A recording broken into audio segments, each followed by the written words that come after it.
စိတ်ထဲမှာပေါ်လာတဲ့အာယုန်တွေကိုပြောတာနော်စိတ်ထဲမှာဖြစ်ပေါ်လာတဲ့အကြောင်းကိုဘာအကြောင်းကိုတွေးတာလဲဘာအကြောင်းကိုပြောတာလဲဘာအကြောင်းကိုစဉ်းစားတာလဲယံနိမိတံအာဂမယံနိမိတံမနတိကရောတော်အကြောင်းအရာတစ်ခုကိုစိတ်ကူးပြီဆိုလို့ရှိရင်တဲ့ဘာတွေဖြစ်လာတတ်တုံးဆိုရင်ဥပ္ပစ္ဆန္တိပါပကအကုသလဝိတက်က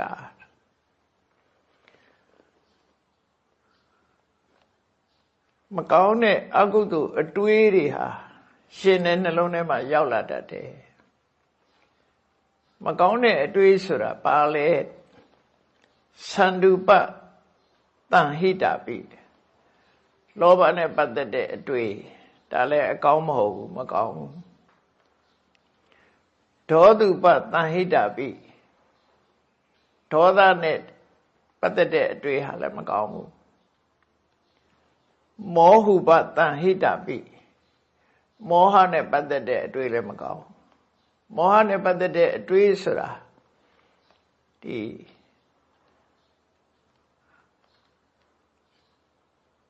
တမာတိစွမ်းအားတွေပြတ်တာတို့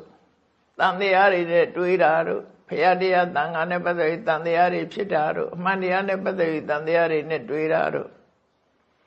ငါနောက်ဘဝဖြစ်အောင်မလားနောက်ဘဝမဖြစ်တော့ဘူးလားဆိုတဲ့စတဲ့ဒီအတွေးတွေတန်တရားတွေနဲ့တွေးတာမဆုံးဖြတ်နိုင်တဲ့အတွေးတွေကဘောဥပါတိတ်တရားလို့ခေါ်တာအမှန်တရားကိုမသိနိုင်တဲ့မောဟတွေလွှမ်းမိုးနေတဲ့အတွေးအဲ့တော့မြတ်စွာဘုရားကဆိုလိုတာ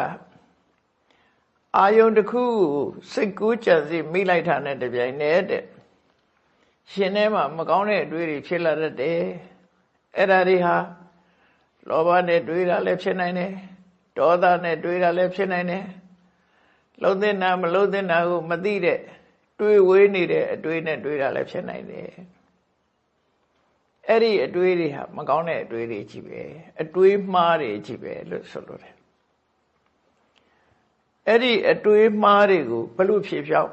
ဘယ်လိုအစားထိုးမလဲဘယ်လိုဖယ်ရှားမလဲ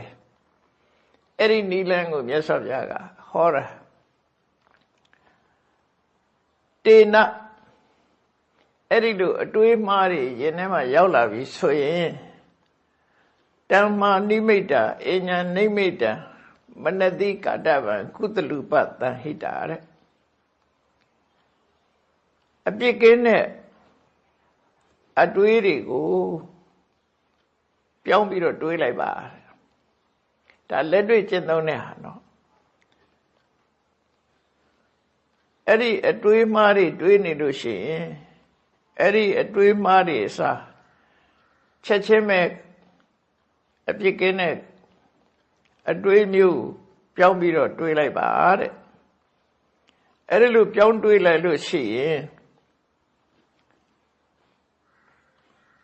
ယေပါပကဝိတက်က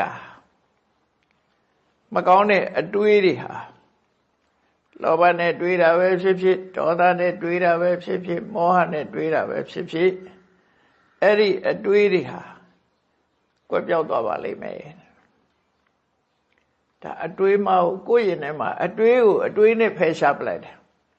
မကောင်းတဲ့အတွေးကိုကောင်းတဲ့အတွေးနဲ့အစားထိုးဖယ်ရှားခြင်းလို့သူတို့ဆိုတာအဲ့လိုဖယ်ရှားပြီးလို့ရှိရင်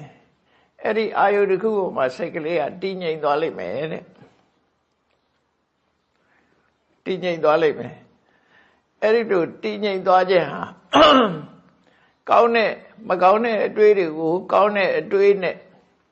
ဖယ်ရှားနိုင်ခြင်းဟာမကောင်းတဲ့အပြောတွေမကောင်းတဲ့အပြုအမူတွေကိုဖယ်ရှားရရောက်သွားတယ်အစားထိုးဖယ်ရှားခြင်းလို့ဆိုရယ်ဒီနည်းကိုကျင့်သုံးရမှာလို့ဖြစ်တယ်မကောင်းတဲ့အတွေးတွေတွေးနေလို့ရှိရင်ကောင်းတဲ့အတွေးနဲ့စားထိုးဖယ်ရှားလိုက်ဥပမာမြတ်စွာဘုရားဥပမာပေးထားတယ်တစ်တုံးကိုခွဲတဲ့အခါမှာတတ်ရိုက်သွင်းတတ်ကြတယ်အဲ့ဒီတတ်ကိုနောက်ထပ်တတ်တစ်ချောင်းနဲ့ရိုက်ထုတ်ရတယ် သွင်းထားတဲ့တက်ကိုထုတ်ချင်နောက်ထပ်တက်တစ်ချောင်းနဲ့ရုပ်ထွက်ပါတယ်အဲ့ဒါကြောင့်မို့လို့မကောင်းတဲ့အတွေးတွေကိုယ့်ရင်ထဲမှာရှိလေကောင်းတဲ့အတွေးနဲ့အစားထိုးဖယ်ရှားတာလို့သူတို့ဆိုလို့တယ်ပေါ့နော်အတွေးကိုအတွေးနဲ့ဖယ်ရှားခြင်းပဲ